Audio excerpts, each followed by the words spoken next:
Nous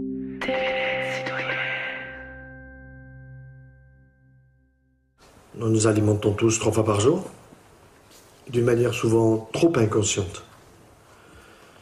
Et aujourd'hui, on a des éléments scientifiques qui sont de plus en plus clairs.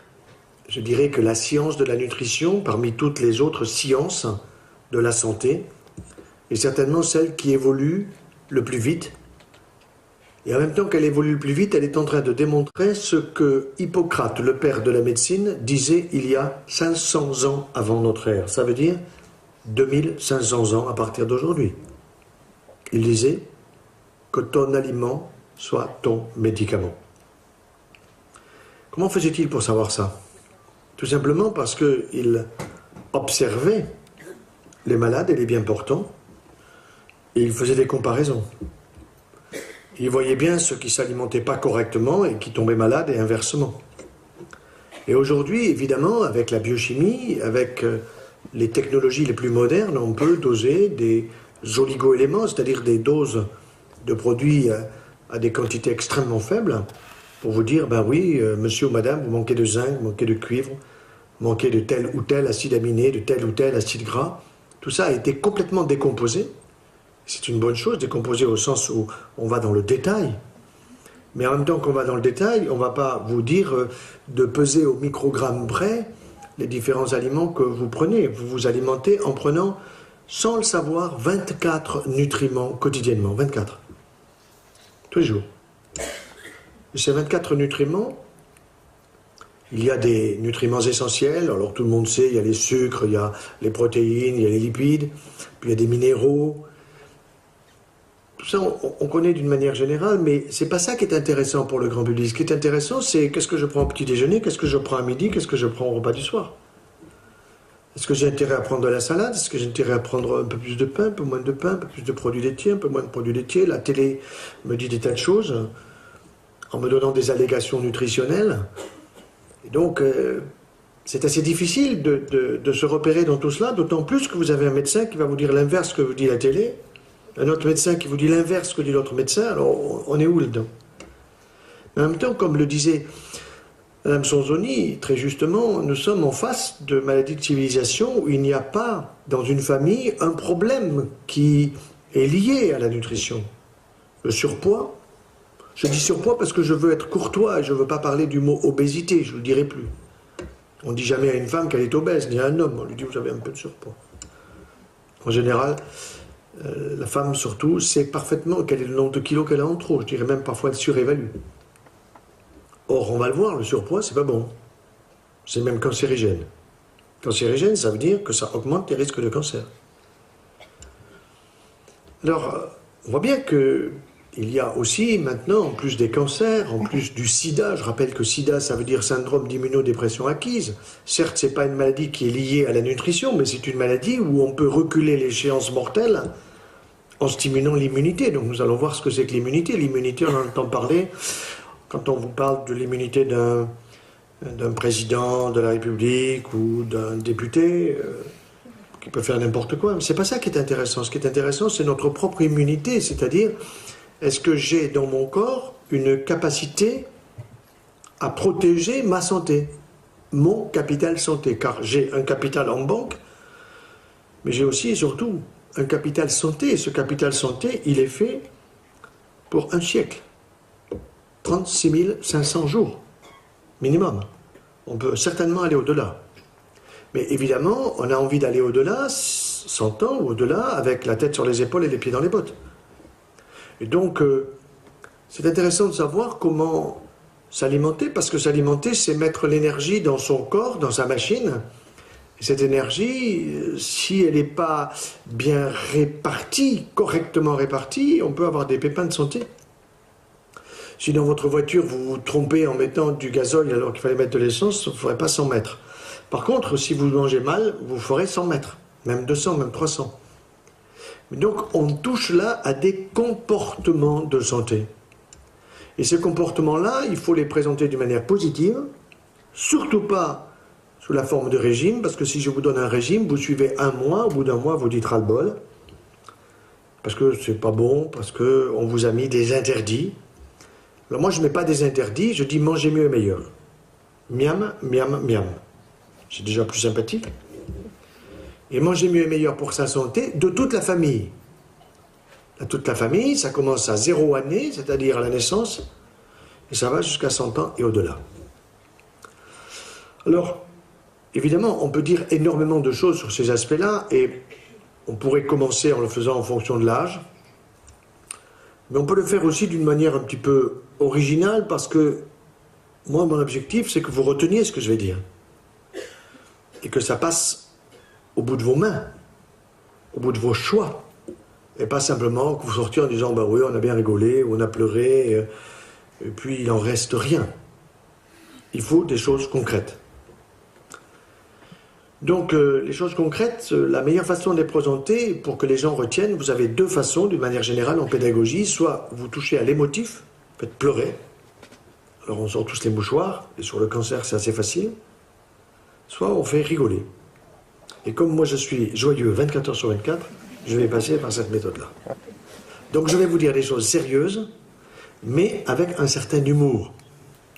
Et donc vous allez imaginer que nous sommes en consultation, et que je rentre dans la salle de consultation aujourd'hui. C'est pas comme il y a 30 ans, parce que quand il y a 30 ans je rentrais dans la salle de consultation, j'avais pas besoin de demander qui était malade. Ça crevait les yeux.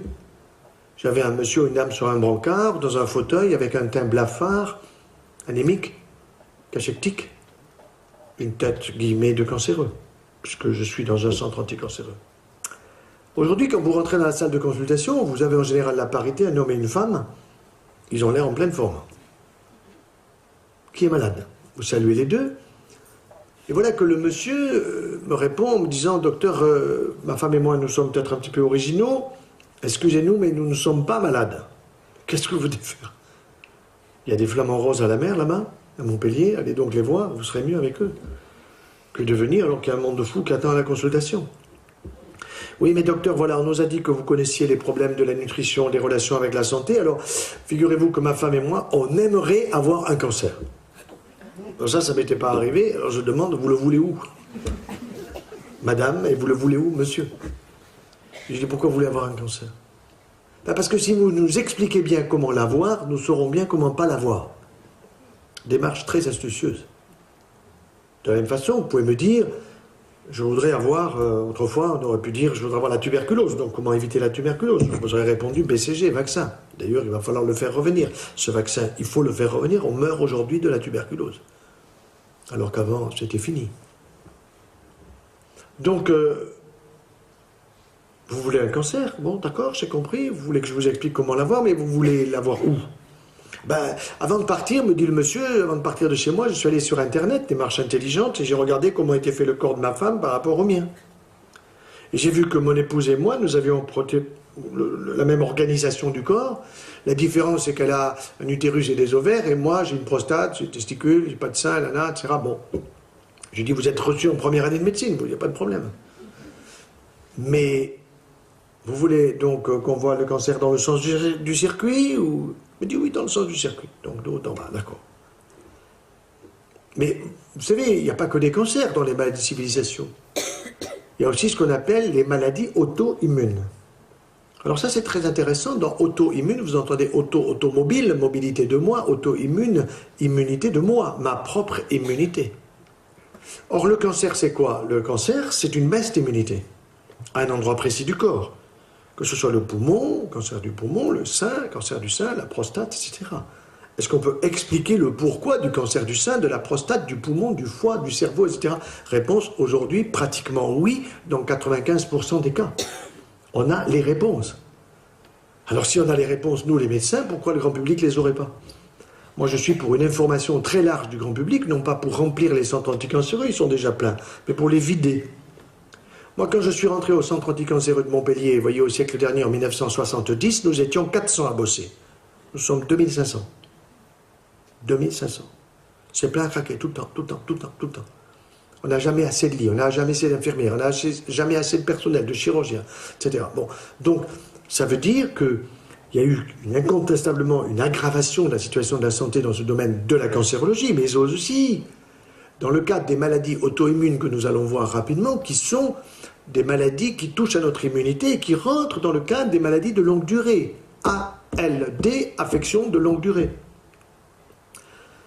Alors, pour bien comprendre, il faut comprendre comment fonctionne mon système immunitaire. Notre système immunitaire, il est très simple à expliquer, mais on devrait l'expliquer à l'école. Un gosse de CM1 pourrait comprendre. On apprend au gosse de CM1 qu'on a un cœur, et que ce cœur, il envoie du sang pratiquement toutes les secondes de la tête aux pieds. Bien. Et quasiment dans la même seconde, il le récupère. C'est fabuleux. Vous avez donc une économie extraordinaire qu'il faudrait apprendre aux banquiers. Oui, jamais de fuite. Mais ce qui est sûr, c'est que si on a une circulation de sang rouge et de sang bleu, le bleu étant oxygéné par les poumons, nous avons une autre circulation qui est peu connue, même les médecins la connaissent peu, n'en parlent peu, et c'est peut-être la plus importante, dehors du fait que, bien sûr, il faut que le cœur renvoie le sang à la tête aux pieds, c'est la circulation dite lymphatique. Quand on dit de quelqu'un qu'il est lymphatique, on veut penser d'une personne qui parle peut-être lentement, qui marche lentement, une certaine sagesse. C'est pas négatif de dire que quelqu'un est lymphatique. Quelqu'un qui met du temps à réagir, qui réfléchit. Eh bien, quand je suis en train d'opérer, par exemple, avec un jeune collaborateur, je leur dis, au bout de l'instrument, là, tu vas me décrire ce que tu vois. N'importe quel endroit du corps. Et que ce soit dans le thorax, dans l'abdomen, dans les membres, n'importe où, au bout de l'instrument, il me décrit une circulation serpentine qui n'est pas plus large que les mines, vous voyez, de ces petits stylos, donc il faut appointer son regard pour le voir. C'est serpentine comme un petit serpent, et on voit à l'intérieur un liquide qui est transparent comme de l'eau, transparent comme ça, légèrement parfois un petit peu trouble. Un petit trouble quand il y a du liquide graisseux, quand il y a du beurre, quand il y a des graisses, quand il y a des lipides, ça trouble un peu le liquide. Et ce liquide s'appelle le liquide lymphatique. Nous en avons partout dans l'organisme, sauf au niveau du cerveau, parce que le cerveau, il est protégé d'une manière très originale par un liquide qui s'appelle le liquide céphalo-rachidien. Céphalo, la tête, rachidien, parce que ça entoure aussi le rachis, donc le système nerveux central de l'encéphale, du cervelet et de la moelle épinière. Mais le système lymphatique de mon corps, vous allez le comprendre très bien, lorsque vous avez par exemple un panari au niveau du pouce, vous avez fait le diagnostic, vous appelez votre médecin, docteur, j'ai un panari, vous avez fait le diagnostic, il est juste. Donc vous allez voir le médecin pour qu'il vous soigne. Il ne va pas toucher votre panari, sinon il vous fait sauter de douleur. Il va vous examiner au niveau de l'avant-bras, ici, au niveau de l'aisselle, parce qu'il cherche la réaction lymphatique à cette infection du pouce. Il cherche des ganglions, des nœuds lymphatiques, parce que cette circulation lymphatique dont je vous parle, à certains endroits du corps, elle se réunit sous forme de nœuds, comme si vous aviez, vous savez, sur une autoroute, ben, tout d'un coup, vous avez un point, un rond-point, bon ben voilà, c'est plusieurs routes qui se rejoignent, et ça s'appelle les nœuds lymphatiques. Et donc le médecin qui vous examine pour votre panari, vous examine ici pour voir si vous avez des ganglions au niveau de l'avant-bras, au niveau de l'aisselle, et il est content parce qu'il les sent un peu augmenter de volume, et il dit c'est bien, le système lymphatique de ce monsieur, de cette dame, de cet enfant fonctionne bien, parce que le ganglion, il bloque le passage du staphylocoque ici au niveau du pouce, vers le reste du corps, car le corps à ce moment-là serait envahi par ce staphylocoque, ferait une septicémie qui pourrait être mortelle. Notre système lymphatique nous protège. Le problème, c'est que nous ne le connaissons pas, et donc nous ne le respectons pas. On ne peut pas respecter quelque chose qu'on ne connaît pas. Or, le respecter, c'est le comprendre et le bien nourrir. Et le bien nourrir, c'est donc notre alimentation. Alors, parmi les maladies auto-immunes, tous les organes peuvent être touchés et le sont de plus en plus souvent en fonction de ce qu'on appelle la susceptibilité génétique des personnes. Donc, on va imaginer la thyroïde, ça s'appelle la thyroïdite de Hashimoto. Hashimoto, c'est celui qui a découvert, c'est un japonais. Thyroïdite, c'est une inflammation thyroïdienne qui vous bousille la thyroïde et qui fait que vous avez besoin de prendre une hormone thyroïdienne substitutive, lévothyrox, qu'on appelle comme cela, parce que votre thyroïde ne fonctionne pas et pourtant vous en avez besoin pour l'équilibre de votre température, pour l'équilibre de votre psychisme. Si vous êtes en hypothyroïdie, vous êtes agneux, vous réfléchissez plus, vous êtes contre un radiateur et vous devenez un peu débile. Si vous êtes en hyperthyroïdie, vous emmerdez tout le monde. Vous êtes comme ça, sans arrêt, en train d'être fébrile, si vous voulez. Mais vous pouvez avoir une maladie auto-immune sur le tube digestif, ça s'appelle la maladie de Crohn. C'est une inflammation du tube digestif qui fait que c'est enflammé sur l'intestin grêle, et donc ça gazouille, ça donne des problèmes, des douleurs. Bref, c'est épouvantable. Parfois, il faut prendre des traitements qui sont extrêmement lourds. Ou bien, si c'est pas sur le grêle, c'est le côlon, c'est la rectocolite ulcéro-hémorragique, avec du sang dans les selles qui sont extrêmement inquiétantes, anémiantes. Maintenant, vous pouvez avoir la maladie auto-immune sur la peau. Vous avez une peau très sèche, sclérodermie. Vous avez le lupus érythémateux, ça veut dire que sur le visage, vous avez un petit loup, c'est-à-dire du rouge qui descend de part et d'autre du visage et qui correspond à une inflammation de la peau par une mauvaise alimentation. Vous avez les rhumatismes. Qui n'a pas mal au dos, qui n'a pas mal aux hanches, qui n'a pas mal aux genoux. Et mes collègues orthopédistes me disent, mais laisse-les continuer à bouffer comme ils bouffent, parce que nous avons la prothèse de hanche droite, de hanche gauche, on a celle du genou, maintenant on a le poignet, on a tout ce qu'il faut, on se fait les machins en or. Je suis pas d'accord, moi, avec cette façon de voir la médecine. Moi, j'ai pas du tout envie de me faire opérer, ni ce que j'aime, ni mes patients, alors que c'est pas utile si je change les habitudes alimentaires. Il n'est jamais trop tard, nous allons le voir. Et puis vous avez aussi un livre que je prépare, voulez-vous un Alzheimer ou un Parkinson? J'aurai le choix. Oui. Donc je prépare un livre là-dessus, voulez-vous un Alzheimer ou un Parkinson? Ça veut dire que si vous les voulez, je peux vous aider à l'avoir. Parce qu'on sait comment l'avoir. Il n'y a pas que la génétique. Il n'y a pas que la génétique. Bon. Donc, toutes ces maladies-là, maladies de civilisation, nous allons voir que le corps humain, il est génial parce qu'il est très cohérent. Qu'est-ce que c'est la cohérence? Ce que j'appelle la cohérence du corps humain, c'est que le conseil que je vais vous donner pour éviter une maladie auto-immune, pour éviter un infarctus du myocarde, pour éviter une sclérose en plaques, pour éviter un Alzheimer, un Parkinson, tout ce que vous pouvez imaginer comme maladie de la modernité, ces conseils nutritionnels que je vais vous donner sont bons pour éviter toutes ces maladies. Seulement, les uns seront plus sensibles au niveau articulaire, les autres sur la peau, les autres sur le pancréas, les autres sur tel ou tel organe, voyez? Donc, c'est intéressant d'avoir ces notions-là, et ça veut dire que la science de la nutrition est une science transversale qui doit être connue du pédiatre au début de la vie, au gériatre à la fin de la vie, en passant par le médecin généraliste, le gynécologue, l'urologue, le chirurgien, le cardiologue, le rhumatologue, bref, toutes les spécialités. Mais le problème, c'est que l'enseignement de la nutrition dans les universités, je le sais puisque je suis universitaire, il est mauvais. Moi, j'ai le droit d'enseigner la chirurgie. La cancérologie, après, j'ai pas le droit. Je m'en fous, je l'enseigne quand même. J'enseigne aussi la nutrition avec la chirurgie, avec la cancérologie. Mais normalement, j'ai pas le droit, c'est interdit, vous voyez. On a tellement sectorisé la médecine que le néphrologue, il sait où sont les deux rognons, les deux reins, mais le foie, ça l'intéresse pas. Il s'en fout. Donc il envoie à l'hépatologue. Et l'hépatologue, lui, il envoie au pneumologue qui a un problème respiratoire. Et je ne suis pas d'accord avec cette façon de faire la médecine, bien que j'en suis très, je dirais, très dépendant, puisque quand je ne sais pas quelque chose, j'appelle mon collègue au niveau du poumon, dis-moi, tu fais quoi dans ce cas-là? Et lui me donne le renseignement. Voilà. Alors, essayons donc de rentrer maintenant face à ce couple qui souhaite avoir un cancer otorhinolaryngologique. On va faire dans le sens, on va faire rapidement, mais vous allez retenir, c'est très simple. Hein. Vous voulez avoir un cancer otorhinolaryngologique, c'est-à-dire au niveau de la langue.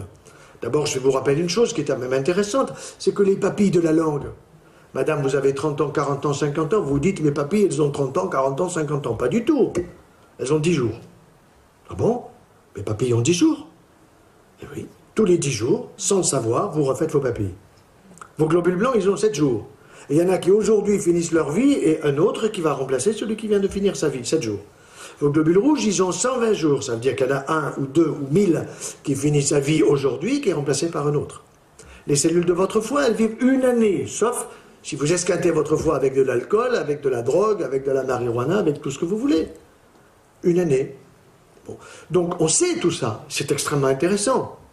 Et même, je dirais, au niveau cérébral, j'ai une petite anecdote qui est assez intéressante. Lorsque j'étais en première année de médecine, donc avec mes camarades, j'avais 17-18 ans. Et donc le premier cours sur les cellules du cerveau, notre professeur nous dit, bah, vous savez, les petits c'était nous, vous n'avez pas encore 20 ans, mais sachez que dans quelques années, vous allez perdre 20 à 30 000 neurones par jour. Quand je le regardais, il avait mon âge d'aujourd'hui, je me disais, lui, il ne doit pas lui rester grand-chose, quoi. Mais à la fin du cours, je ne suis pas allé lui dire, monsieur, qu'est-ce qu'il vous reste comme neurone? Je lui ai demandé, je lui ai dit, voilà, moi je suis plutôt de nature économe, je trouve que c'est intéressant d'avoir des neurones, bon, je voudrais plutôt les conserver, comment je peux faire pour les conserver? Il m'a dit, petit, tu les perdras. Mais qui a dit ça? Comment on a pu démontrer qu'on perdait des neurones comme ça, puis d'une grande quantité? Il me dit, c'est un Nobel qui l'a dit. Ah, vous savez, quand vous avez dit Nobel, vous avez pire que l'évangile. Bon, j'ai dit lequel? Il m'a dit Ramon y Caral, Madrid, 1906. Ok, je suis allé voir, j'ai vérifié. Vous savez, il faut contrôler parfois. Et c'est vrai qu'il a eu le prix Nobel pour cette raison et pour une autre, mais en réalité, il s'est trompé. Aujourd'hui, il faudrait le lui enlever. Il serait collé en première année de médecine parce que, bonne nouvelle, hein, on est capable de multiplier les neurones, on est capable de multiplier les connexions neuronales si on fait travailler son citron. Si on fait travailler son citron. Et si on le nourrit bien. Ah, si on le nourrit bien. Donc vous retrouvez la nutrition. Voyez, ça c'est extrêmement important. Alors, à partir de ce moment-là, si vous voulez donc avoir un cancer otorhinolaryngologique, je vais vous aider. Vous allez prendre des alcools forts. Je vais bien vous donner les marques. Whisky, Pernod Ricard, je le dis fortement, Pernod Ricard, il n'aime pas Pernod Ricard, mais je m'en fous. Whisky, Pernod Ricard, gin et vodka. Et à Noël, vous allez voir que dans le métro à Paris, dans les affiches ici à Chambéry, vous aurez partout des bouteilles de vodka, parce que c'est comme ça, il faut que vous en buviez, quoi.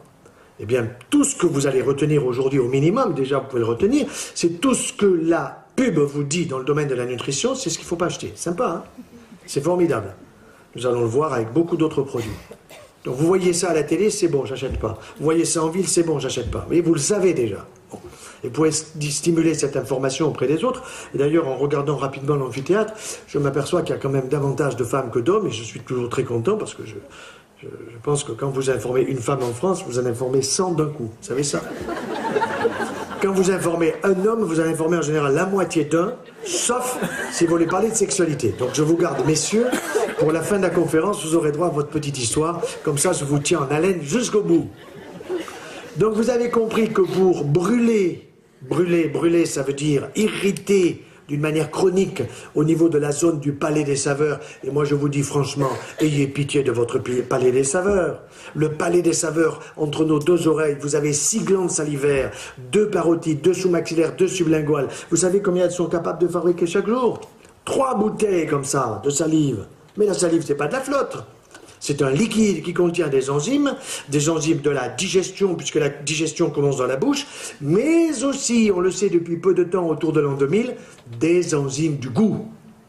Figurez-vous que les animaux, tous les mammifères, n'ont pas d'enzymes du goût. Vous avez vu manger un chien, un chameau, une chèvre, etc., ils avalent. Ben nous, on fait pareil. Pourquoi? Parce que nous ne mastiquons pas, nous avons des dents.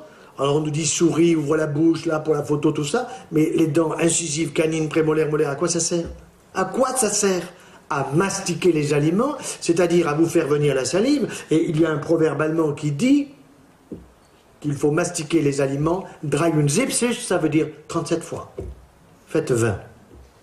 Regardez un peu comment nous mangeons, vous faites 5 et nous avalons. Moi le premier, mais maintenant je fais attention, je compte. Avec ma femme, on fait des petits calculs, vous voyez. On fait des petits concours.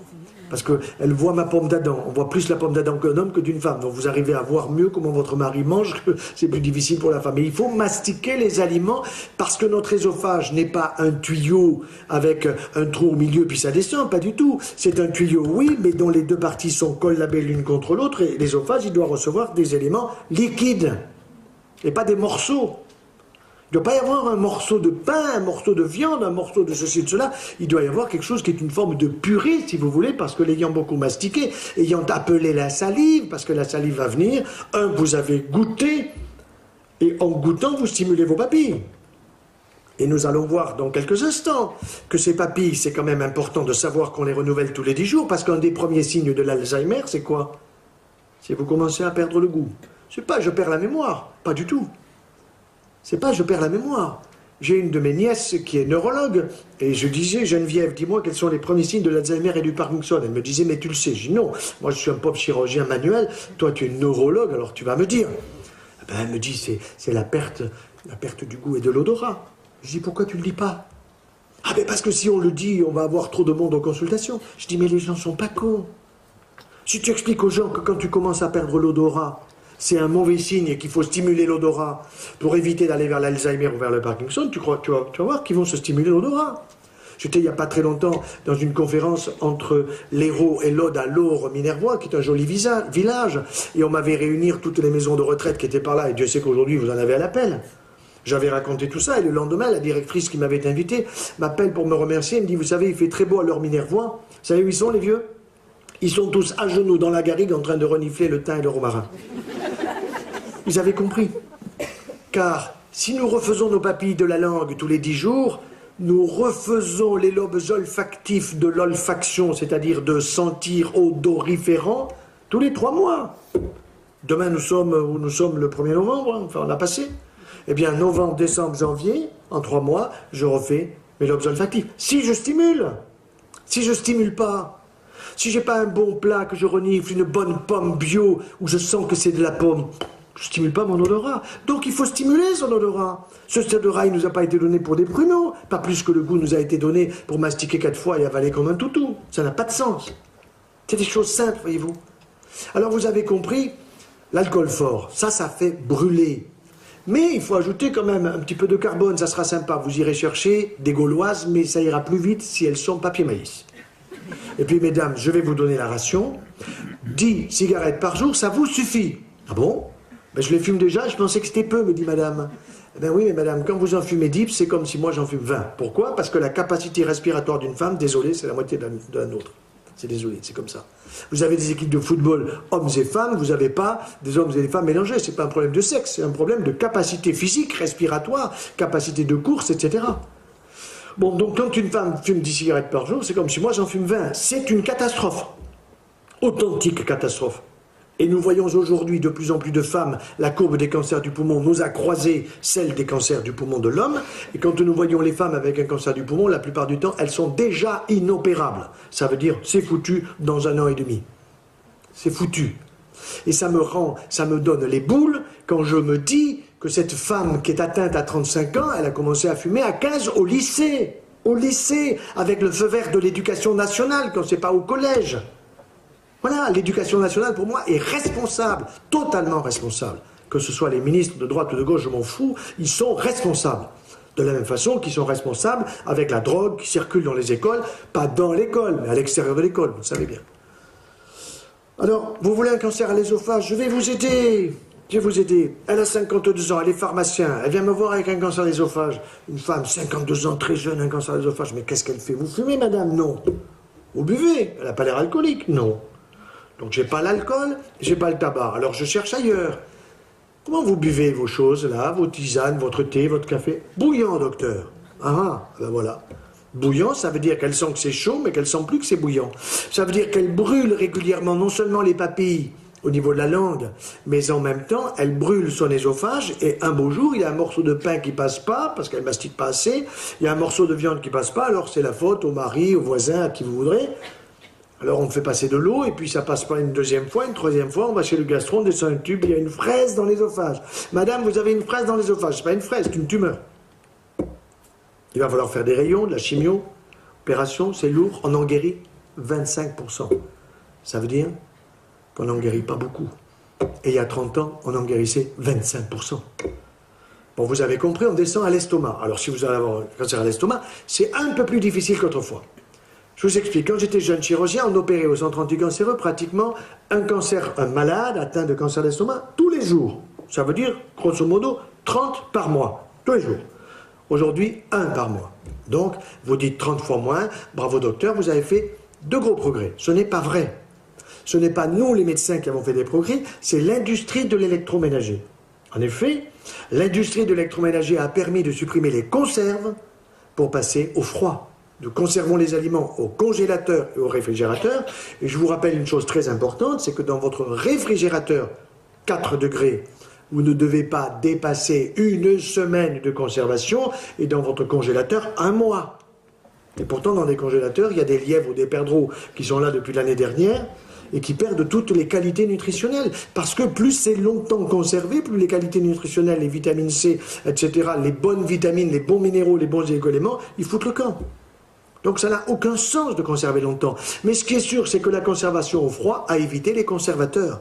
Et en évitant les conservateurs, on a évité d'irriter l'estomac. Et en irritant l'estomac, on a évité les gastrites, les inflammations de l'estomac, les ulcères à l'estomac. Et la gastrite et l'ulcère à l'estomac, ça se transforme en cancer. Mais aujourd'hui, on en voit quand même. Pourquoi? Parce que les gens sont trop stressés. Ils sont trop stressés. Et en étant stressés, quand vous avez du stress, qu'est-ce que vous faites? Vous videz mal votre estomac. Vous mangez très vite. Donc vous pensez que la digestion commence là-bas, dans l'estomac. C'est pas vrai, ça commence dans la bouche. Donc vous avez avalé comme un toutou, ça arrive dans l'estomac vous êtes stressé parce qu'il faut partir au boulot, parce que ceci, parce que cela, on a tous des stress. Et donc vous fermez votre pylore. Et quand vous fermez le pylore qui est la sortie de l'estomac, le liquide qui est dans l'estomac qui a un pH à 4, qui est donc très acide, il remonte vers l'ésophage. Ça fait un RGO. RGO, c'est pas du pâté, c'est un reflux gastro-œsophagien. Et ce reflux gastro-œsophagien, c'est une brûlure chronique régulière au niveau de l'ésophage qui fait que j'ai un homme de 52-53 ans que j'ai vu récemment qu'il va falloir opérer, alors chimio, rayon, intervention chirurgicale lourde, guérison 25%. Vous voyez? Alors dans l'estomac, vous avez aussi un petit rongeur qui n'est pas du tout sympathique et qu'on appelle l'Helicobacter pylori. Hélicobacter, hélico ça fait hélicoptère, bactère, bactérie, pylori proche du pylore.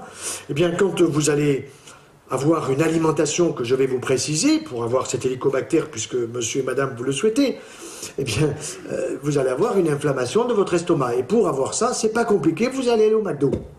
Parce qu'au McDo, vous avez du pain de mie, surtout il ne faut pas fatiguer ses ratounes, et vous avez de la viande hachée qui a été mâchée par quelqu'un d'autre avant vous. Ça, vous allez vous en souvenir. Et quand une maman, quand une grand-mère donne à ses enfants une viande hachée, eh bien, je vais la culpabiliser. Oui, je vais la culpabiliser. C'est une maman ou une grand-mère qui est indigne parce qu'elle a la flemme de couper la viande à son petit-fils ou à sa petite-fille, alors qu'il faut qu'ils aient des petits morceaux et qu'ils les mastiquent. La viande hachée est un non-sens. C'est un non-sens. Il faut apprendre à l'enfant très jeune à s'occuper de ses ratounes. Et voyez, je vais vous raconter une petite histoire qui est assez amusante. Notre première petite-fille, qui s'appelle Agathe et qui doit avoir maintenant 13 ans, 13 ou 14 ans, elle m'a écrit d'ailleurs ce soir, eh bien, quand elle arrive à ses 6 mois, notre fille aînée m'appelle, papa, Agathe a une dent. La Terre s'arrête de tourner, vous êtes d'accord? Bon. Alors je lui dis félicitations, nous on était à Montpellier, elle était à Paris, gros bisous à Agathe, tout ça. Et je lui dis, ma fille, sais-tu ce que ça veut dire? Elle me dit, papa, elle a une dent. Donc, pourtant la fille, elle a fait de belles études, hein. On lui a payé de belles études. Hein. Une dent, c'est une dent. J'ai dit, ça veut dire qu'elle peut croquer la pomme. Mais papa, elle n'a qu'une seule dent. Elle en voulait une autre en face. J'ai dit, mais tu crois que tu n'es pas capable de le lui écraser? Je lui dis, écoute, c'est l'hiver, tu vas faire le test suivant. Il y avait des mandarines à l'époque. Tu vas prendre une mandarine, tu vas bien l'appeler, tu vas mettre une tranche de mandarine sur les lèvres d'Agathe. Voilà, 6 mois. Et puis tu me dis ce que ça donne. Le lendemain, allô papa? Agathe a horreur des mandarines. Bon, pourquoi? Parce que j'ai fait ce que tu m'as dit avec beaucoup d'amour, tout ça. Et puis je lui ai mis la mandarine. Elle a fait une grimace, tu n'imagines pas. Décris-moi des grimaces. Écris-moi. Elle me dit, elle a fermé les yeux, elle a froncé les sourcils. Je dis, mais elle se concentre. C'est tout. Elle ne connaît pas ce goût, c'est nouveau pour elle. Donc elle se concentre. Agathe adore les mandarines, tout simplement. Pourquoi? Parce que l'enfant, de 1 à 6 mois et même une année, les papilles, elles sont sur les lèvres. Elles ne sont pas encore sur la langue. Si je vous mets du sel ou quelque chose sur les lèvres supérieures ou inférieures, vous ne savez pas. Vous ne savez pas me dire si c'est du sucre ou du sel. Vous le mettrez sur la langue et vous allez le savoir. Par contre, l'enfant, lui, il a le goût sur les lèvres. Et ce sont des choses qui sont simples, évidentes. Ça veut dire qu'un enfant, quand il arrive à sa première dent, il faut commencer à lui écraser les choses. C'est pas à aller lui chercher une compote. Moi, je prescris les compotes la veille du départ dans l'au-delà. Alors, quand une grand-mère me dit, moi, je fais des compotes avec amour pour mon mari, ben, vous le perdrez plus vite, c'est tout. Voilà. Il ne faut pas lui donner des compotes, il faut lui donner des fruits frais de saison et bio. Et dire au papy qu'il a de bonnes dents pour les écraser et lui mettre un dentier s'il n'a pas ce qu'il faut. Voilà. Donc attention, le cancer de l'estomac, nous en connaissons toute l'histoire. Ça part d'une maladie bénigne, ça va vers une maladie maligne, cancéreuse. Ça part d'une inflammation, un petit germe qui est sur place, et ce germe, pour le supprimer, eh bien on vous dit il faut un traitement antibiotique d'1 semaine. Le gastro vous dit ça. Il a tout à fait raison. Sauf que, moi je dis, vous n'avez même pas besoin de prendre ce traitement antibiotique, vous allez prendre un produit que les abeilles préparent pour vous. Les abeilles sont à votre service. Les abeilles, c'est la sentinelle de l'environnement. Je vous rappelle qu'autrefois, la sentinelle de l'environnement dans notre société, c'était un canari qu'on mettait dans les mines. Et quand le canari commençait à plonger la tête vers le bas, on disait aux mineurs, cassez-vous, ça va péter. Eh bien, aujourd'hui, vous le savez, nous avons malheureusement, que ce soit en Savoie, en Languedoc-Roussillon ou ailleurs, on a des cheptels, c'est-à-dire les colonies d'abeilles qui sont décimées par les pesticides et les insecticides de l'agriculture productiviste à laquelle je suis totalement contre, qui est une agriculture nulle, dangereuse, inefficace au niveau de la santé des gens, mais qui est efficace peut-être au niveau du pognon. C'est Monsanto. Monsanto qui tient pratiquement, je dirais, plus d'un tiers du marché des semences du monde. Avec ça, vous pouvez acheter des députés, des sénateurs, vous pouvez acheter beaucoup de monde. Hein. Bon. Donc, ce qui est important avec les abeilles, c'est qu'elles vous font de la propolis. Et la propolis, c'est quoi? C'est quand l'arbre pleure sa petite résine, en particulier le bouleau, l'abeille y va, attrape cette petite résine qui est la larme de l'arbre, la prend sur ses petites patounes, la met dans sa bouche, la mastique et va ensuite mastiquer, c'est le cas de le dire, toute la ruche, de telle façon que la ruche, la maison des abeilles, elle est plus stérile qu'un bloc opératoire. Plus stérile qu'un bloc opératoire. Et si une petite souris s'aventure là-dedans pour aller chercher quelques sucres au niveau de l'essaim, elle va se faire piquer par la reine, qui n'en meurt pas d'ailleurs. Elle va mourir, mais il n'y a personne pour la transporter. Alors elle ne va pas vous téléphoner pour vous dire venez la virer. Non, ne vous inquiétez pas, ils vont l'enrober de propolis exactement comme on faisait avec les pharaons. Et pourquoi nous retrouvons des pharaons, je dirais, en bonne forme, si on peut dire? C'est parce qu'ils ont été enrobés par les Égyptiens à l'époque, qui le savaient depuis déjà fort longtemps, puisque l'abeille était présente il y a 50 millions d'années, elle nous a largement devancés, mais elle est à notre service dans beaucoup d'aspects. Vous poserez certainement des questions sur le sujet. Donc prenez de la propolis, sous forme de gomme, sous forme de comprimé, et voyez, après les conférences, d'une manière générale, souvent, la voix, là les micros sont très bons, je vous en remercie, mais souvent ma voix est un petit peu éraillée quand on a parlé longtemps, alors j'ai ma propolis avec moi, voilà. Après, je prends un petit comprimé, je suce ça, paf, c'est fini. Et mon larynx, il est tout neuf tout de suite. Si j'ai un début d'angine, c'est l'hiver, un petit début d'angine, je sens la petite angine qui me gratouille au fond de la gorge. Propolis, j'ai pas besoin d'aller chez le toubib, j'ai pas besoin de prendre des antibiotiques, économie de la sécurité sociale, et Madame Touraine est toute contente. C'est des choses si simples et tellement importantes. Au passage, puisque nous sommes avec les abeilles, beaucoup de gens me disent, docteur, je n'arrive pas à m'endormir, j'ai tellement de soucis, tout ça. Comment puis-je faire pour ne pas prendre du Noctran, de l'Exomil, du machin? Nous sommes le pays au monde qui consomme le plus d'anxiolytiques, d'antidépresseurs, de somnifères. C'est quelque chose d'incroyable. Alors que vous mettez une cuillerée à moka, maximum, une cuillerée à café, dans le petit trou qui est sous la langue, vous vous allongez, et vous allez vous endormir tranquillement et vous n'avalez pas. Pourquoi? Parce que les oligo-éléments que vous avez dans le miel, avec un peu de propolis éventuellement, sont absorbés sous la langue et vous allez vous endormir comme un ange. Il n'y a pas de problème. C'est aussi simple que ça coûte que dalle. Il n'y a pas besoin d'une ordonnance, d'un médecin, d'un type qui va vous foutre un électroencéphalogramme sur la tête pour savoir pendant la nuit si vous rêvez ou si vous ne rêvez pas, si vous avez de l'apnée ou pas d'apnée. Bon. On continue. Après l'estomac, évidemment, on va au pancréas. Alors là, le pancréas, je vous dis franchement, ayez pitié de votre pancréas, parce que si vous l'abîmez, vous allez payer la facture très chère. Le pancréas est une glande qui est merveilleusement organisée, qui n'est pas cachée au fond de notre ventre, mais elle est au fond de notre ventre. Pourquoi? Parce qu'elle est protégée, parce qu'elle est importante. De la même façon qu'on a ici du nonos pour protéger notre cerveau, eh bien le pancréas, il a deux parties. Au fond du ventre, une partie qui permet de réguler le taux du sucre dans le sang, 1 gramme de sucre par litre de sang, et une deuxième partie qui permet de digérer les graisses. Il fabrique 1 litre de liquide pancréatique, c'est-à-dire 2 bouteilles comme ça. Et ce liquide pancréatique est destiné à digérer les graisses que nous prenons en trop. Et parfois, nous allons le voir d'une manière excessive. Alors, comment je peux faire pour abîmer mon pancréas? C'est pas compliqué. Vous allez le gaver de sucre. Et comment vous le gavez de sucre? Eh bien, tout simplement, vous avez le sucre Saint-Louis. Moi, je vous dis, laissez-le à Saint-Louis. Et puis, vous avez aussi les sucres qui sont plus ou moins cachés, que vous prenez inconsciemment. Quand vous prenez un yaya, un yaourt, qu'est-ce qu'il y a dedans? Il y a du lactose. Et le lactose, c'est quoi? Lactose, ose, c'est sucre. Et le lactose, vous n'avez pas l'impression qu'il soit sucré, alors vous allez en ajouter. Et vous êtes une petite montagne de sucre au-dessus. Eh bien, le yaya, là aussi, je le prescris la veille du départ dans l'au-delà. Je n'ose pas vous dire qui a pris un yaourt ce matin, qui prendra un yaourt demain matin, qui prendra un yaourt, qui a pris un yaourt, etc. Nous en prenons tout le temps. Pourquoi? Parce qu'à la télé, vous avez Actimerde. Vous voyez ce que je veux dire? On vous en parle tout le temps à la télé. Ça ne sert à rien, sauf la veille du départ dans l'au-delà, vous êtes fatigué.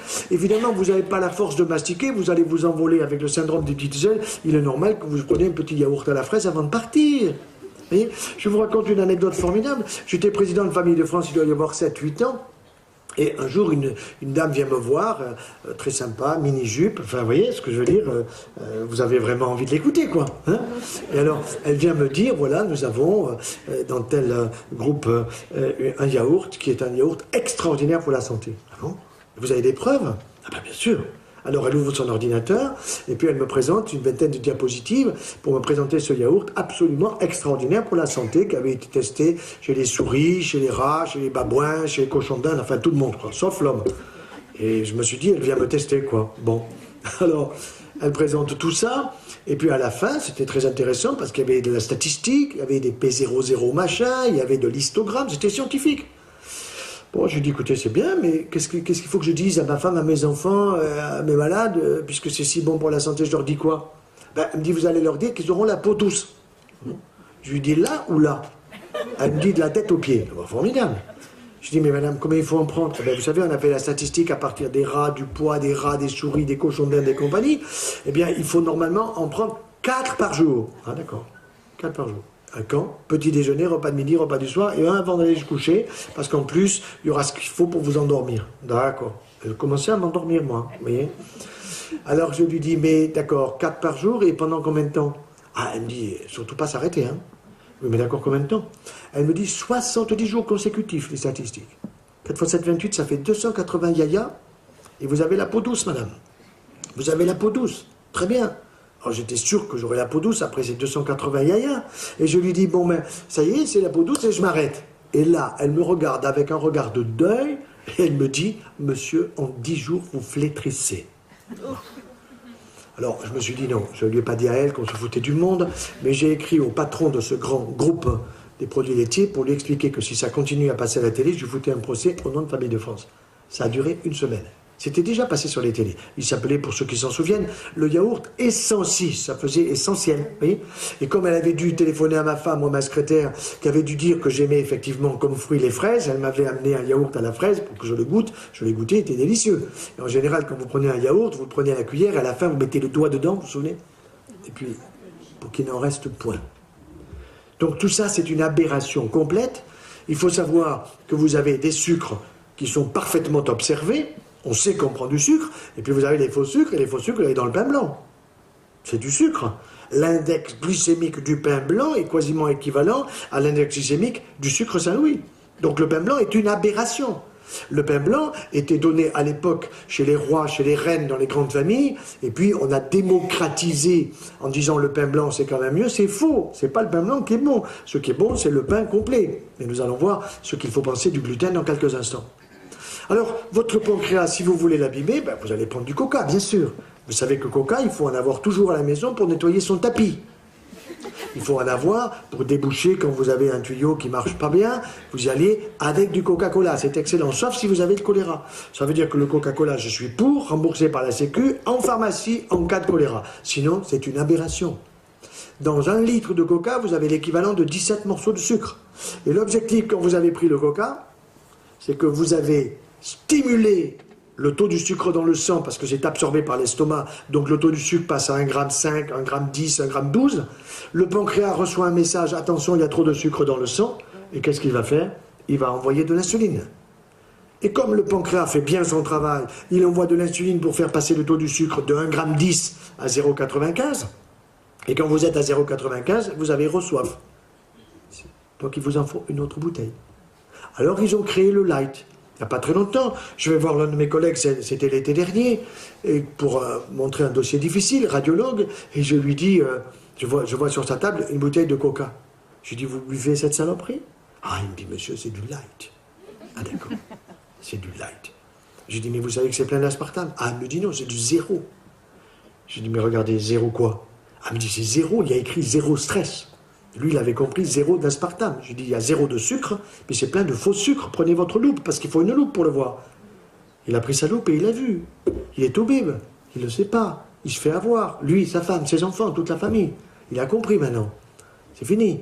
Il n'en prend plus. Mais il faut donner l'explication. Mais qui c'est qui sponsorise les Jeux Olympiques? Qui c'est qui sponsorise l'équipe de PSG ou je ne sais pas quoi? Évidemment, c'est eux qui ont du pognon. Alors maintenant, ils ont compris, ils ont supprimé l'aspartame, ils vont le supprimer, mais il faut que vous finissiez les bouteilles. Ils vont mettre la stevia. Ça, c'est déjà pas mal. Ça sera un sucre végétal. C'est un bon sucre, mais le problème, c'est qu'ils ont déjà certainement fait la formule chimique, et donc vous aurez droit encore à un sucre synthétique, à tous les coups, persuadé. Et non, nous n'avons pas besoin de boire des boissons sucrées. Le jus d'orange du matin, c'est un non-sens, c'est l'orange qu'il faut manger. Le jus de pomme est un non-sens, c'est la pomme, parce que vous avez la pomme et le jus, et vous avez besoin des fibres. Nous allons voir dans quelques instants pourquoi. Alors, donc, votre pancréas, essayez pitié de lui en ne le stimulant pas trop au niveau des sucres. Ensuite, ne le stimulez pas trop en le forçant à digérer les graisses. Or, d'une manière générale, le grand danger, c'est de le stimuler en prenant des graisses cuites. Barbecue. Moi, je suis pour le barbecue, mais pas l'horizontal, le vertical. C'est-à-dire le vertical qui fait que la viande, la saucisse ou le poisson sont à la verticale et que les gouttelettes tombent sur la rigole qui est en bas, mais il n'y a pas de pyrolyse de la graisse qui va se mettre, c'est le point noir ou les éléments noirs sur la saucisse, sur la viande ou sur le poisson, qui sont des benzopyrènes authentiquement cancérigènes et des choses, des nitrosamines également. Donc ça aussi, il faut le savoir. Mais quand j'ai demandé pourquoi il y avait encore des barbecues horizontaux, on m'a dit, écoutez, ils en ont construit 12 millions, quand tout le monde les aura consommés, à ce moment-là, on fera du vertical. Ça veut dire qu'on continue encore à vendre de l'horizontal.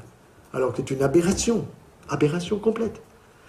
Donc le pancréas, il faut faire attention, parce que le jour où vous l'avez trop stimulé, même au jour, il vous dit, je n'en peux plus, prédiabète.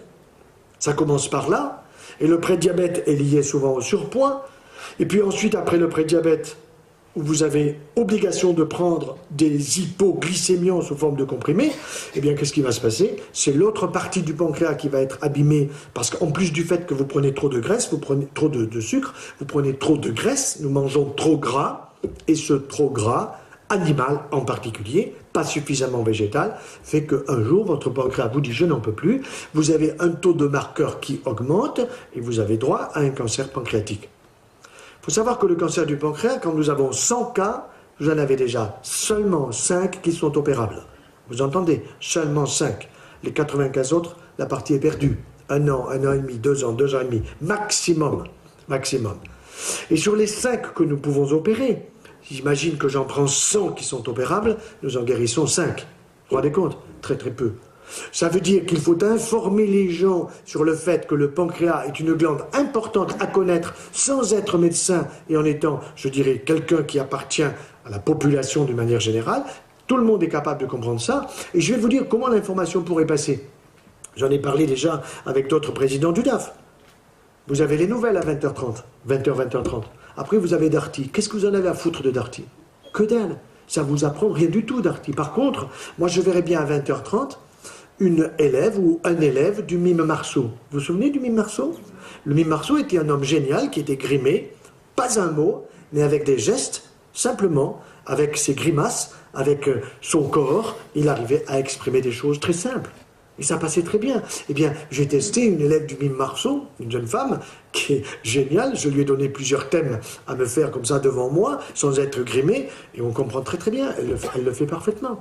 Eh bien, vous mettriez ça à 20h30, tous les jours, ou une fois ou 2 fois par semaine. Je suis allé voir tous les premiers ministres, les Tintin, Raffarin, Villepin, vous voyez qui se veut dire, hein. Bon, tous m'ont dit que l'idée était géniale. Il n'y en a pas un qui a été capable de faire passer l'idée, pas un seul. J'ai obtenu que 150 ou 152 députés d'une Assemblée nationale du régime dernier signent un papier pour que nous, les familles, nous ayons un temps pour les médias, pour faire passer des messages de ce que j'appelle prévention santé-famille. Prévention santé-famille, on va le voir par exemple avec un tout petit enfant. On peut commencer en fonction de l'âge. Ah, ils m'ont dit que c'était génial mon idée. Mais ils n'ont pas été foutus d'aller plus loin. Ça passe jamais au niveau du gouvernement. Et bon, il faut pour ça qu'il y ait plus de la moitié des députés qui votent votre idée. Alors l'idée, elle est géniale, mais ça n'avance pas. Ça fait rien. Il faut persévérer. Il faut persévérer et je pense que par l'intermédiaire justement des mouvements familiaux et des unions départementales, nous pourrions arriver à obtenir cela. Il faut se battre. Il faut persévérer. Donc, vous avez compris, le pancréas, il faut bien le connaître pour le protéger. Ensuite, vous me demandez un cancer du foie. Je ne connais pas bien votre ville, mais je vous dirai à Lyon, que je connais à peu près, Marseille, que je connais, Paris, Montpellier, je vous dirai dans quel quartier il faut aller pour avoir un cancer du foie. Alors vous voyez, c'est dépendant d'un quartier. Pourquoi un quartier? Parce que c'est un quartier où circule la drogue. C'est un quartier où il y a des personnes qui sont des personnes qui ne vont pas bien, qui sont des pauvres au sens, non pas intellectuel, mais au sens essentiellement affectif. Ce sont des gens qui souffrent. Ce sont des gens qui cherchent des paradis artificiels avec la marijuana pour commencer, qui finissent malheureusement avec des drogues dures. Et on nous propose aujourd'hui de faire des salles de shoot pour qu'on puisse se shooter proprement, avec la drogue qui sera fournie, la seringue qui sera fournie. C'est une aberration, c'est un non-sens total. Il faut aider ces gens à retrouver un sens de la vie qui ne soit pas un sens lié à des paradis artificiels. Or, quand on se pique, quand on se repique, même si la seringue peut être propre la première fois, la deuxième ou la troisième fois, quand on n'a pas le temps parce qu'on est hyper pressé, on prend celle qui est là, sinon on devient violent. Alors, de toute façon, eh bien, on se passe le virus de l'hépatite B ou de l'hépatite C. Et comme en plus il y a souvent de l'alcool, et des alcools forts, comme souvent il y a en plus de la cigarette qui n'arrange pas au niveau de l'oxyde de carbone, c'est le meilleur moyen pour avoir un cancer du foie. Je vais vous raconter une histoire que l'on peut dire aujourd'hui publiquement, parce que l'homme est un homme que nous aimions tous et qui a perdu la vie. Vous vous souvenez de Serge Gainsbourg? Bien un jour j'étais à Paris et l'un de mes collègues, chirurgien du foie, comme moi, me dit, tu sais, demain j'opère Serge Gainsbourg. Ah bon, tu opères de quoi? Problème au foie. Ah bon, oula, ouf, ça m'étonne pas que tu l'opères du foie. Et tu penses que tu vas pouvoir faire quelque chose? Il me dit, je sais pas, ça va être dur. Bon, et le surlendemain, il m'appelle, il me dit, j'ai ouvert et j'ai fermé. Ouais, j'ai ouvert et j'ai fermé, ça veut dire quoi? Ça veut dire qu'on n'a rien pu faire. Bon, et il a perdu la vie très tôt, alors que cet homme était génial. Seulement voilà, c'est bien gentil de brûler un billet de 100 balles devant la télévision en faisant le beau, en disant j'ai rien à foutre de l'argent. C'est bien gentil de fumer comme un pompier, mais un jour on paye la facture.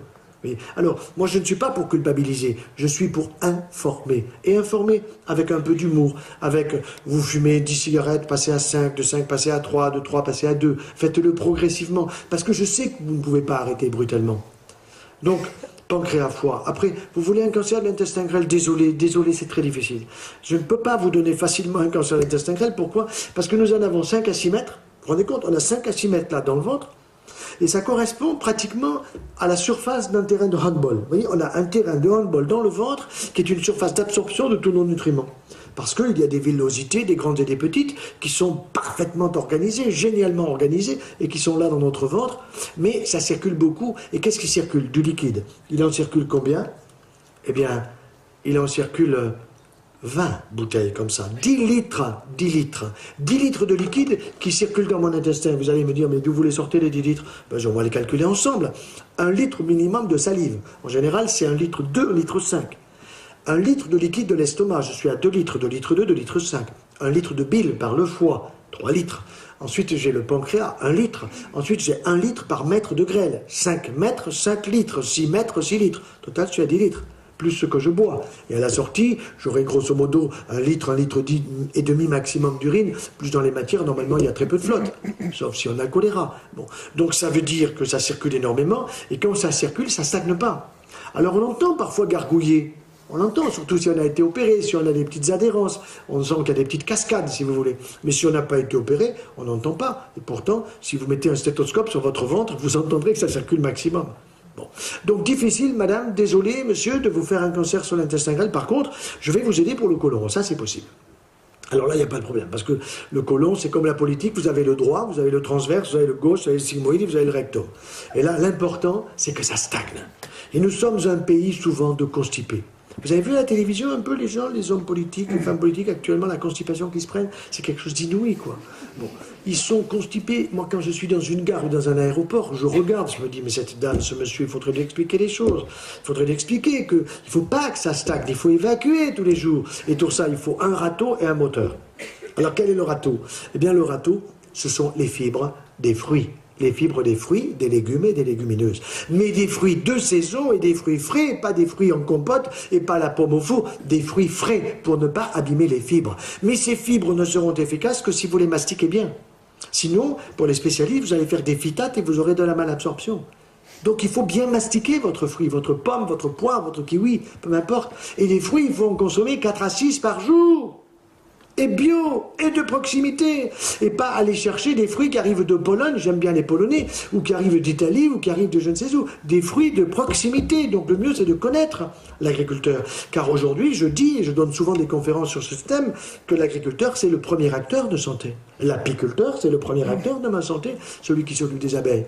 Vous voyez, premier acteur de santé, dans la mesure où il n'est pas dans une agriculture productiviste, où il est là pour m'exploiter et nous prendre pour un consommateur. C'est souvent comme ça, on nous prend pour ça. Consomme tant que tu peux. Publicité, et ils nous suivent. Puisque quand ils vous mettent une nouvelle publicité, croyez-moi, un, elle a été testée, et deux, ils vous suivent. Dans les supermarchés, partout où vous avez des caméras. Ce n'est pas simplement pour les voleurs, c'est pour savoir si vous faites bien ce qu'on vous demande de faire. Ce que vous avez vu à la télé, il faut le faire. Parce qu'on vous a raconté une salade en vous disant que c'était bon pour votre santé. Alors, les fibres, c'est le râteau. Mais un râteau, eh bien évidemment, il faut ratisser, ça veut dire qu'il faut le faire avancer. Et pour le faire avancer, eh bien, il faut un petit moteur. Et le petit moteur, c'est la musculature intestinale qui va se contracter pour faire avancer les éléments qui sont dans le côlon, c'est-à-dire les matières que nous ne devons pas garder. Et ce petit moteur, ce sont les polyphénols, ce sont les flavonoïdes. Vous les avez dans le vin, plus dans le rouge que dans le blanc, polyphénols qui sont présents. Vous les avez dans le thé, plus dans le thé vert que dans les autres thés, mais il y en a toujours dans ces éléments-là. Vous en avez dans l'huile d'olive, donc tous ces éléments sont très positifs, et en particulier l'un d'entre eux qui s'appelle la rutine, comme la rustine, vous enlevez le S, et ce polyphénol qui est la rutine est spécifique de la contracture de la musculature intestinale. Pas besoin d'aller chez le pharmacien, il faut aller chez le vigneron. Vous voyez, c'est plus sympa, mais attention, moi je donne toujours la dose. C'est un ballon, j'ai pas dit un litron, d'accord? Un ballon de bon vin, j'ai même pas dit un ballon de la foire de Munich, parce que si vous allez à la foire de Munich, vous regarderez que la foire de Munich, moi j'y suis allé, ça commence par terre le verre, et ça finit très haut. Hein. D'ailleurs, ils ont pratiquement le pistolet, les types, pour pisser en même temps qu'ils picolent, hein, parce que ça fait le tour immédiat. Bon. Donc, ça veut dire que le vin est bon pour la santé, mais, et ça c'est très intéressant, beaucoup de femmes me disent, docteur, moi je suis allergique. Non, madame, il n'y a pas d'allergie au bon vin. Soit vous prenez un vin qui a trop de sulfite, parce qu'il n'est pas bio, soit vous prenez le vin comme fait votre mari, c'est-à-dire vous pompez les hommes, vous copiez, vous faites du copier-coller, c'est-à-dire que vous prenez le vin au début du repas. Nous, voyez, les hommes, très souvent, on demande un petit coup, alors on prendra un vin cuit, un bagnoul, un muscat, tout ce que vous voulez, ça m'est égal, et de votre région. Et on commence comme ça nous met un peu le cœur en fête. Et vous, quand vous commencez en nous copiant, ben ça vous fait le bout du nez rouge, les pommettes rouges, vous êtes un petit peu, il y a une petite gêne, qui c'est qui m'a offert ça? Alors vous dites à votre mari, chérie, je suis allergique, et lui il est d'accord, il va prendre votre verre, il n'y a pas de souci. Bon. Donc, vous devez prendre le verre de bon vin rouge à la fin du repas, comme faisait George Sand. Savez-vous que George Sand, qui écoutait Chopin en train de lui jouer des sonates, elle prenait son ballon de bon vin rouge entre la poire et le fromage. Voyez, entre le fromage et la poire, entre la poire et le fromage. Moi, ça m'est égal que vous preniez le fruit au début du repas, au milieu, à la fin. Tout ça, il ne faut pas être un taliban de la nutrition. Prenez-le quand ça vous va bien. Mais évitez la constipation, parce que la constipation, c'est pullulation, c'est putréfaction, et cette putréfaction et cette pullulation est souvent liée à une mauvaise cuisson. Le micro-ondes, vous savez que le micro-ondes, des ondes micro qu'on ne voit pas, eh bien si jamais vous avez une fuite, ça vous esquinte la cataracte, ça vous esquinte la cornée, il y a des cataractes précoces. Ça veut dire que le micro-ondes, il ne faut pas le mettre au niveau des yeux des enfants, le mieux pour moi c'est de le mettre sur l'armoire, encore mieux à la poubelle. Le micro-ondes. Alors vous avez la cocotte minute, celle-là vous la mettez au plafond, à ma grand-mère chérie, 1883. La solution idéale, c'est la cuisson à la vapeur douce. Et la cuisson à la vapeur douce, là-dessus, j'ai une histoire amusante. Un jour, il y avait eu la fête des mères, et alors une dame, je lui dis, madame, à la fête des mères, alors vous avez eu quoi comme cadeau, vous? Ah, il me dit, vous savez, mon mari, qu'est-ce qu'il m'aime, hein? Ah bah oui, ça suis sûr, bien sûr. Et alors, il m'a offert, docteur, un cuit-vapeur à 3 étages. Et ma voisine n'en a qu'un seul. Ça veut dire qu'elle était aimée 3 fois moins par son mari qu'elle ne l'était par le sien. Vous voyez ce que je veux dire? Je lui dis, madame, voyons, quand vous avez les petits-enfants qui viennent l'été chez vous, et que vous avez à leur offrir pour dormir aux 3 petits-enfants que des lits superposés. Il y en a un qui pisse au lit, vous le mettez où? Alors elle réfléchit, elle me dit, je le mets en bas, d'accord. Sinon il arrose ses frangins, ok? Bon. Eh bien, avec votre cuit-vapeur à 3 étages, le 3 il pisse sur le 2, le 2 sur le 1. Ça veut dire que c'est une catastrophe. Il faut un seul étage. Oh, mais qu'est-ce que je vais faire des 2 étages? Passez-les à la voisine, il n'y a pas de problème. Donc elle a parfaitement retenu ça. Un étage suffit. Il faut que le couvercle soit bombé vers le haut, qu'il soit un petit peu en chapeau de gendarme, si vous voulez, pour que la vapeur d'eau monte et soulève le couvercle par sa pression de vapeur d'eau et qu'elle ne retombe pas sur votre poulet, sur votre canard, sur vos patates, sur vos carottes, parce que sinon elles sont bouillies. Et si c'est bouilli, c'est bon pour les Anglais. Vous avez déjà mangé dans ce pays là-bas? Vous avez déjà mangé vraiment là-bas? Non, franchement, il y a un palais avec une reine. Mais je ne sais pas si ces gens-là, ils ont un vrai palais. Nous avons le palais. Nous avons un palais savoyard, un palais languedocien, un palais de Roussillon, un palais de toutes les régions de France. Et le palais français, aujourd'hui, il faut le respecter, il faut le faire connaître, il faut le stimuler. Donc, vous vous méfiez, il faut les évacuations quotidiennes. Vous savez qu'à Montpellier, nous avons Louis Nicolin qui s'occupe du sport. Et c'est lui, grâce à lui, que notre ville n'est jamais constipée. Jamais. C'est-à-dire qu'il n'y a pas de pullulation, il n'y a pas de... C'est propre, c'est nickel. Si vous allez à Marseille, je ne sais pas si ça vous est arrivé d'aller là-bas de temps en temps, c'est effrayant. Alors c'est Guérini, je crois que s'en occupe. Bon, je n'ai pas de problème avec lui. Mais ce qui est sûr, c'est que je trouve que cette ville n'est pas propre. Elle n'est pas propre, pourquoi? Parce que je n'ai pas nettoyé correctement. Et ça, c'est un sujet d'hygiène publique. De la même façon que c'est un sujet, je dirais, de santé personnelle, que de ne pas être constipé est absolument fondamental. Nous devons évacuer tous les jours. Alors, il reste maintenant à essayer de voir un peu le petit déjeuner, le repas de midi, à être un peu plus concret, à rentrer dans le détail. Petit déjeuner, il faut évidemment une boisson, il faut des choses à croquer. Alors à croquer, devant moi, j'ai au moins 2 fruits. Ce matin, j'avais une pomme et une mandarine. D'accord?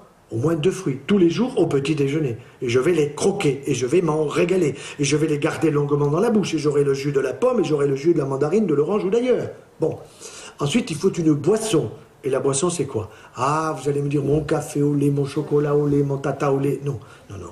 Nous sommes les seuls mammifères adultes, figurez-vous, à boire du lait. Avez-vous vu une vache boire du lait? Peut-être ici en Savoie, mais ça m'étonnerait quand même. Hein. Si vous la voyez, vous m'appelez, vous me faites une photo, hein, parce que ça m'intéresse vraiment. Bon. Donc, ça, c'est pas possible. Nous sommes aujourd'hui en train de boire des laitages alors que nous devons les consommer sous une forme solide, c'est-à-dire sous forme de fromage. C'est pas le yaya, parce que le yaya, comme disait récemment une maman, ma fille, elle les gobe. Elle le gobe. J'ai bien aimé cette expression. Ma fille, elle gobe les yaourts. Combien elle en prend? 3 par jour, 4 par jour, tellement elle s'en régale. Bien sûr, parce que c'est très bien fait pour que ça ait du goût. Vous comprenez? C'est plein de lactose. Et c'est plein de quoi? De facteurs de croissance. C'est quoi les facteurs de croissance, docteur? Ah, mais les facteurs de croissance, je vais vous expliquer. C'est très intéressant à expliquer. Figurez-vous que dans le lait de la maman, pour son bébé, eh bien, il y a des facteurs de croissance pour le cerveau du bébé. Vous êtes d'accord? Le bébé, 1 an après, il parle, il reconnaît Hollande, Sarkozy, les autres, il n'y a aucun problème. Il reconnaît papa, maman, il commence à parler, à jouer, il sait le bleu, le rouge, il joue, etc. Il est intelligent, il commence à peine à marcher. Il a 1 an. Par contre, le veau, lui, 1 an plus tard, il pèse déjà 365 kilos de plus par rapport à son poids de naissance. Il court, déjà. Il a pu être allaité par sa mère, bien qu'aujourd'hui, on ne le lui donne plus. Le lait de sa mère, il est pour nous. Parce qu'il faut savoir que dans le lait de la vache pour son petit, il y a des facteurs de croissance. Pour un animal qui va prendre 365 kilos, ces facteurs de croissance, c'est quoi? 3 facteurs de croissance. Alors que dans le lait de la maman pour son petit enfant humain, il y en a 7 pour le cerveau, 7 facteurs neurotrophiques. Et dans le lait de la vache pour son petit le veau, il n'y en a que 3. Un qu'on appelle épidermal growth factor, facteur growth croissance, facteur de croissance de l'épiderme, de la peau, de l'enveloppe. Le deuxième, il s'appelle transforming growth factor, facteur de croissance qui transforme les articulations, les muscles, les tendons de l'animal, et Dieu sait qu'il est costaud. Et le troisième, c'est insulin growth factor, c'est-à-dire facteur de croissance de l'insuline, c'est-à-dire insuline, pancréas, tube digestif. Voyez? Or, ces facteurs de croissance, ils ne sont pas pour moi, ils sont pour cet animal-là, qui est volumineux. Or, le problème, c'est qu'autrefois, quand ma propre maman faisait bouillir le lait, quand mon père allait chercher le lait chez le vacher, et qu'il rentrait après nous avoir amenés à l'école à la maison, on faisait bouillir le lait. Il y avait la couche épaisse. Et cette couche épaisse, c'était quoi? C'était les facteurs de croissance qui, en termes physiques, étaient floculés, c'est-à-dire qu'ils n'étaient plus actifs. Il faut savoir que la formule chimique d'un facteur de croissance, ce sont des ponts disulfures. Vous allez imaginer que ça, c'est une molécule de soufre, et ça, c'en est une autre. Un pont, c'est ce qui relie les deux. Eh bien, dans le TGF, le Transforming Growth Factor, vous en avez 9 ponts. Et pour détruire 9 ponts disulfures, désolé, il faut faire bouillir le lait. Or, aujourd'hui, on ne le fait plus bouillir. Il passe à quoi? 98% des 24 milliards de litres de lait passent à ultra haute température. Ça veut dire quoi?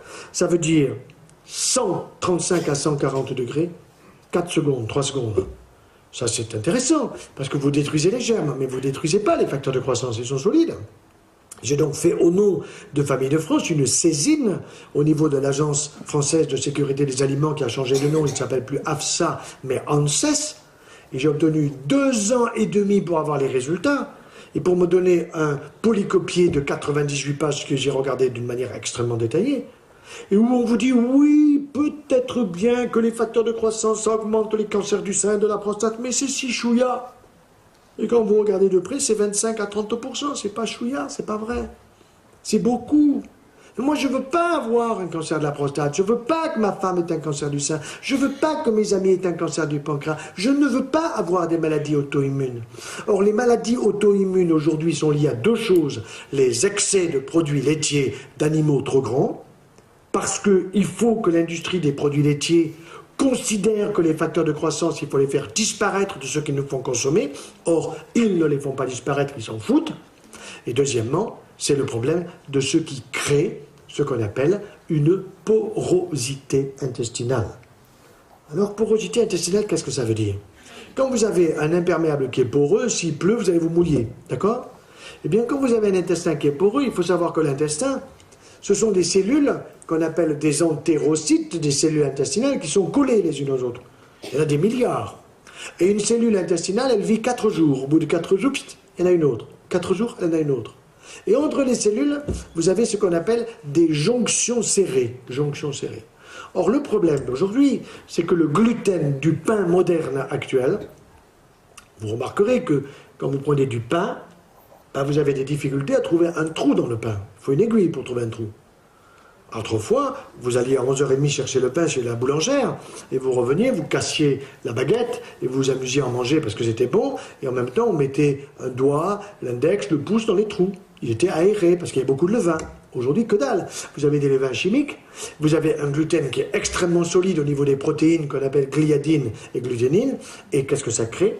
Ça crée que les jonctions serrées entre les cellules intestinales se desserrent. Alors je fais exprès d'élargir, mais normalement ce n'est pas une aussi large. Mais à partir du moment où ça se dessert, vous avez une mauvaise molécule qui passe. Elle devrait passer ici à travers la cellule, mais là non, elle passe entre les cellules. Et où elle va? Eh bien elle va là où il ne faut pas aller. Le calcium qu'il y a dans le lait de la vache, vous en avez 4 fois trop pour nous. 4 fois trop. Le lait de la maman contient du calcium, bien sûr, suffisamment pour le bébé. 4 fois moins que le lait de la vache, ce qui est normal, puisque le petit humain, il va prendre 5 kilos en une année, alors que l'autre, il en prend 365. Donc il est normal qu'il y ait beaucoup de calcium dans le lait de la vache. Mais on vous a mis dans la tête que si vous ne prenez pas assez de calcium, vous allez avoir de l'ostéoporose, vous finirez en poussière, ce qui est d'abord certain. Certains, on finira tous en poussière. Mais on vous fait croire que plus vous allez en consommer, et moins vous aurez d'ostéoporose. C'est faux, c'est l'inverse. C'est exactement l'inverse. Les femmes au monde qui ont le plus d'ostéoporose, c'est celles qui consomment le plus de produits laitiers. Elles sont en Suède. Elles ont la chance d'avoir, on a 6 enfants, 3 garçons et 3 filles, on en a adopté 2 de plus, donc vous comprenez pourquoi à la maison on a le sens familial et pourquoi on veut défendre fortement les familles. Eh bien, nous avons une de nos filles qui est historienne, donc quand elle sait que son père et sa mère sont passionnés par la nutrition, et alors dès qu'elle trouve des choses dans l'histoire, elle me rappelle, papa, est-ce que tu sais? Sinon, je ne sais pas, raconte-moi. Alors, elle me dit, ben voilà, figure-toi qu'il y a un conte hongrois ou tchécoslovaque, je ne sais pas, par là-bas. Je pensais qu'elle me parlait d'un conte de Perrault, vous voyez, d'un conte d'Andersen, d'un conte à raconter, quoi. Non. Elle me parlait du mari de la comtesse. Ah bon, et alors? Eh bien, papa, figure-toi que ce conte, il a honoré sa femme 7 fois en une seule nuit. En général, il y a une femme qui crie comment elle a fait, quoi. Bon. Ça a été ma question, bien sûr. Comment il a fait? Réponse, papa, il prenait des pois chiches al dente. Pois chiches al dente. Mais ça me dit quelque chose. Mais les pois chiches, c'est sûr, qui sont pleins de phytohormones. Et les phytohormones qu'il y a dans les pois chiches, ils vont chatouiller les ovaires de madame et les testicules de monsieur. Parce que les hormones de madame ne sont pas les mêmes que celles de monsieur. Nous, c'est une seule, la testostérone. Et les femmes, c'est estrogène et progestérone. Et al dente, ça veut dire quoi? Ça veut dire cuisson à la vapeur douce. Ça veut dire une cuisson qui ne dépasse pas 5 minutes. Ça veut dire que je les ai fait tremper la veille dans l'eau et que pendant que je suis endormi, tout ça s'est bien passé, ils se sont bien hydratés. Et le lendemain, 5 minutes au cuit vapeur. Et ensuite, je vais les mastiquer. Pourquoi? parce qu'ils sont un peu comme des noisettes. Parce qu'en les mastiquant, je vais faire sortir véritablement les hormones, parce que je vais avoir une stimulation hormonale qui est une stimulation phyto-hormonale extrêmement intéressante. Voyez? Je suis sûr qu'à Chambéry, dans 3 jours, 8 jours, il n'y a plus un pois chiche, hein, ça c'est sûr. Alors en général, les hommes à la sortie me disent, docteur, les pois chiches, vous en prenez combien? Alors je vous dis, je vais vous dire, je ne vais pas vous cacher, 2 fois par semaine les pois chiches, bien sûr. Une bonne poignée, avec de l'huile d'olive et de la bonne, extra vierge, bien sûr, plutôt de chez nous, pas besoin d'aller dans les pays étrangers. Et puis ensuite, vous allez y mettre du persil, parce qu'il y a beaucoup de calcium et de vitamine C. Vous y mettrez de la menthe et vous mangez ça à genoux, formidable, voyez. Alors, voyez à travers toutes ces informations que j'ai essayé de vous faire passer, puis on va passer aux questions, combien Jean Rostand avait raison. Et Jean Rostand, il disait, il vaut mieux un bon menu qu'une ordonnance. Et vous comprenez pourquoi moi je préfère aller au resto qu'à l'hosto. Je vous remercie.